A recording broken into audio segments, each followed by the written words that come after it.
Assalamualaikum warahmatullahi wabarakatuh. Nama saya Ningsih Utami dari kelas 10 Tata Busana 2 nomor absen 14. Di sini saya akan sedikit menjelaskan tentang bab 4 sejarah Indonesia, yaitu pengaruh agama dan kebudayaan Islam di Indonesia. Sebelum memasuki bab ini, kita harus mengetahui proses masuk dan berkembangnya Islam di Indonesia.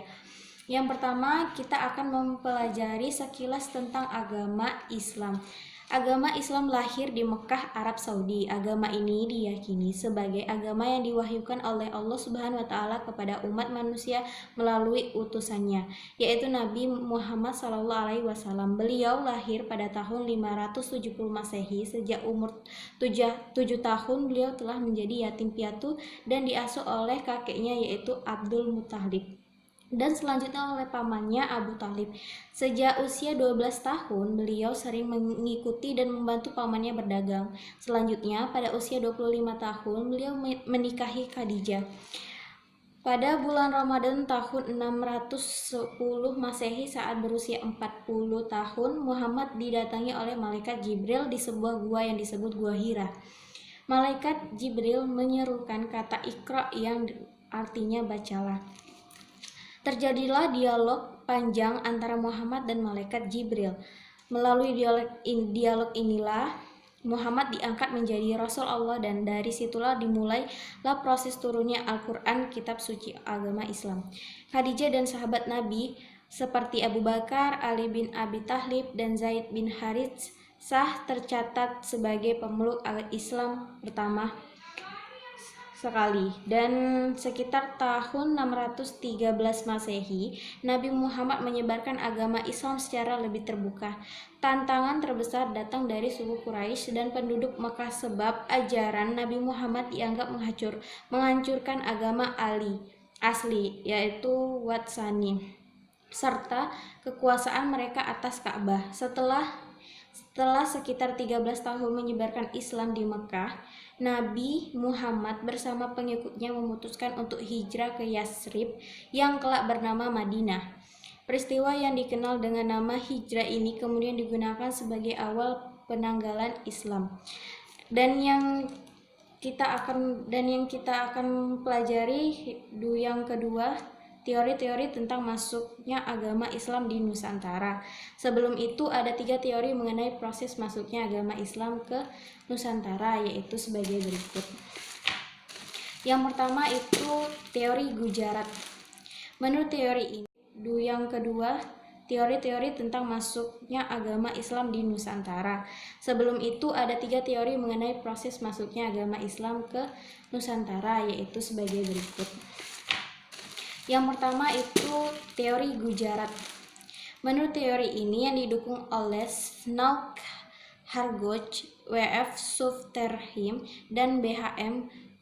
Flex, agama Islam masuk ke Nusantara sekitar abad 13 dibawa oleh para pedagang Islam dari Gujarat, India. Ada bukti yang mendukung teori ini. Yang pertama, batu nisan Sultan Malik Al-Saleh, Sultan Samudra Pasai yang telah meninggal dunia tahun 1297 yang bercorak Gujarat, India. Kedua, tulisan Marco Pola, pedagang dari Venesia, yang menyatakan pernah singgah di Perlak, Peureula pada tahun 1292 dan mendapati banyak penduduknya beragama Islam serta peran pedagang India dalam menyebarkan agama tersebut. Dan yang kedua, teori Mekah. Menurut teori ini yang didukung oleh Buya Hamka dan J.C. Vendler, pengaruh Islam telah masuk ke Nusantara sekitar abad ke-7, dibawa langsung oleh para pedagang Arab. Buktinya adalah adanya pemukiman Islam tahun 674 di Baros, pantai sebelah barat Sumatera. Bukti lain terkait munculnya Islam sebelum abad ke-13 adalah makam seorang wanita di Gresik, Jawa Timur, yang tertulis atas sejumlah makam Islam di Tralaya, wilayah Majapahit, Trowulan, Jawa Timur, yang menggunakan tahun Saka bukan tahun Hijriyah dengan angka Jawa kuno. Dan yang terakhir yaitu yang ketiga, teori Persia. Menurut teori yang didukung oleh Husain Reza Diningrat ini, agama Islam di Indonesia dibawa masuk oleh orang-orang Persia upacara Tabot, yaitu upacara memperingati meninggalnya Husain bin Ali, cucu Nabi Muhammad di Bengkulu dan Sumatera Barat, Taubik, setiap tanggal 10 Muharram atau 1 Asyura.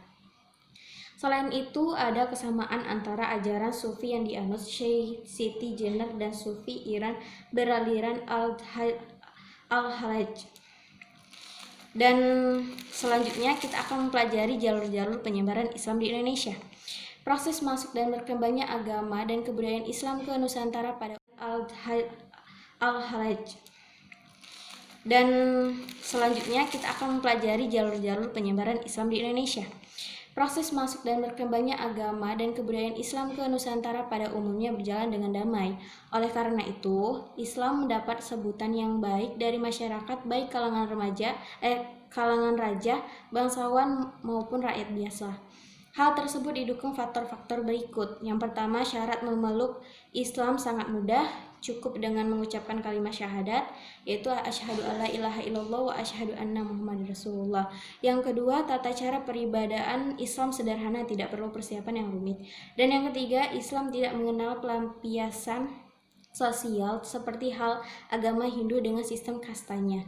Tidak heran orang Nusantara, apalagi yang berasal dari golongan bawah secara ekonomi dan sosial, mudah menerima agama ini.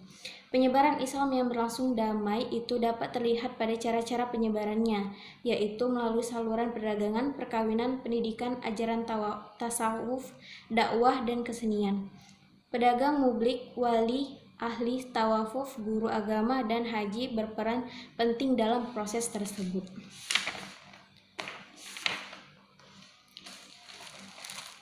Dan selanjutnya, tahukah kalian penyebaran Islam tidak dapat dilepaskan dari peranan para wali? Ada 9 wali yang menyebarkan Islam dengan cara berdakwah, yang disebut juga wali songo. Mereka dikenal telah memiliki ilmu serta penghayatan yang tinggi terhadap agama Islam. Yang pertama itu ada Sunan Gresik. Sunan Gresik datang ke tanah Jawa pada tahun 1404 Masehi. Kedatangannya dianggap sebagai permulaan masuknya Islam di Jawa. Dan yang kedua, Sunan Gunung Jati, dikenal juga dengan nama Syarif Hidayatullah atau Falatehan. Wali keturunan Arab dan dari Gujarat ini, bapaknya seorang mubalik dan musafir besar bernama Syarif Abdullah dan ibunya bernama Nyai Rara Santang, putri Prabu Siliwangi. Dan yang ketiga itu Sunan Ampel. Sunan Ampel yang lahir tahun 1401 Masehi dengan nama asli Raden Rahmat. Ini adalah pendiri pesantren Ampel Denta Surabaya dan juga salah seorang pemeraksa pembangunan Masjid Demak. Dan yang keempat, Sunan Giri. Sunan bernama asli Raden Paku ini adalah salah satu seorang santri Sunan Ampel. Ia mendirikan pesantren Giri. Banyak santrinya berasal dari Maluku yang setelah berguru dengannya kembali 1401 Masehi dengan nama asli Raden Rahmat. Ini adalah pendiri pesantren Ampel Denta Surabaya dan juga salah seorang pemeraksa pembangunan Masjid Demak. Dan yang keempat, Sunan Giri. Sunan bernama asli Raden Paku ini adalah salah satu seorang santri Sunan Ampel. Ia mendirikan pesantren Giri. Banyak santrinya berasal dari Maluku yang setelah berguru dengannya kembali ke Maluku untuk menyebarkan agama Islam di sana. Dan yang kelima, Sunan Bonang. Sunan dengan nama asli Raden Maulana Makdum Ibrahim ini juga seorang seniman yang menciptakan gending, Jawa, Bonang, dan Nurma. Ia berasal dari Tuban, wafat dan dimakamkan di Tuban pada tahun 1525 Masehi. Yang keenam, Sunan Kudus. Sunan dengan nama asli Raden Jafar Sadiq ini adalah putra dari Raden Usman Haji atau Sunan Ngundung dari Jipang, Blora, Jawa Tengah. Dan yang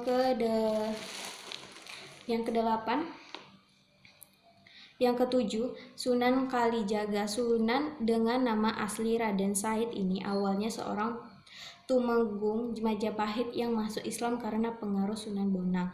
Dalam menyebarkan agama Islam, ia memanfaatkan media wayang yang sudah sangat dikenal masyarakat sejak masa Praksara hingga masuknya Hindu-Buddha.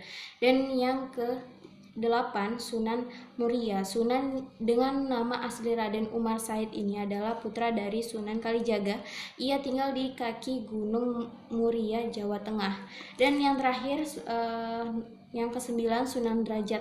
Sunan dengan nama Maunat Syarifuddin ini menyebarkan agama Islam di daerah Jawa Timur. Ia dikenal berjiwa sosial karena sangat peduli terhadap kaum miskin dan duafa.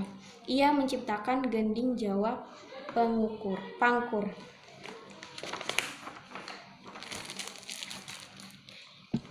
Nah, selanjutnya kita akan mengetahui kerajaan-kerajaan Islam yang ada di Indonesia. Terdapat banyak kerajaan yang bercorak Islam di Indonesia. Kita hanya akan membahas beberapa kerajaan yang pengaruhnya besar terhadap perkembangan sejarah Indonesia, yaitu sebagai berikut. Yang pertama itu Samudra Pasai. Sumber sejarah Berita Marco Polo, Berita Ibnu Batutah, Hikayat Raja-Raja Pasai. Yang kedua Aceh. Sumber sejarah Sunan Kudus. Sunan dengan nama asli Raden Jafar Sadiq ini adalah putra dari Raden Usman Haji atau Sunan Ngundung dari Jipang, Blora, Jawa Tengah. Dan yang ke-7,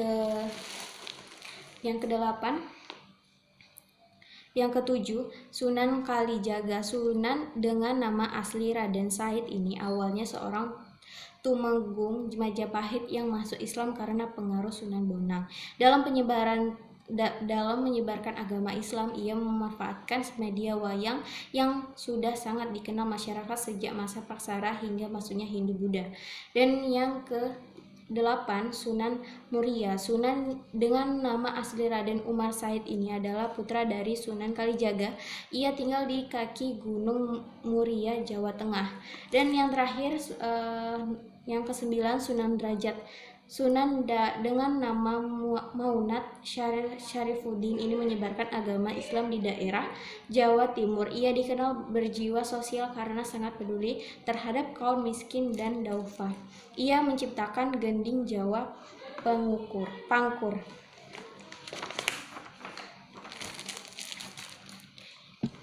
Nah, selanjutnya kita akan mengetahui kerajaan-kerajaan Islam yang ada di Indonesia.